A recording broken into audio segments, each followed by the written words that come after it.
आता वळूयात राज्यातल्या महत्त्वाच्या घडामोडींकडे। बातमी आहे अर्थातच तानाजी सावंतांसंदर्भातली। पोलिसांनी ऋषिराज सावंतच्या नोंदवलेल्या जबाबात नवीन माहिती समोर आली आहे। मित्राची सासूरवाडी बँकॉकमध्ये असल्याचा जबाब त्यानं नोंदवलाय। कुटुंबाचा मात्र व्यावसायिक कामांसाठी जात असल्याचा दावा केलाय। ऋषिराजनं विमान कंपनीला 68 लाख नव्हे तर 78 लाख मोजले होते। कुटुंबामध्ये परस्पर विरोधी दावे समोर आले। बजाज एव्हिएशन कंपनीचे फॉल्कॉन 2000 LX हे चार्टर्ड विमान होतं। ऋषिराजने या कंपनीला जीएसटी आणि इतर करांसह 78 लाख रुपये दिले होते।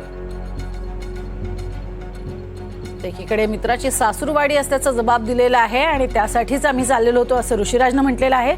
मात्र घरच्यांनी दिलेल्या जबाबामधून वेगळी माहिती समोर आली आहे आणि त्यामुळेच परस्पर विरोधी अशा स्वरूपात हे जबाब नोंदवले गेले।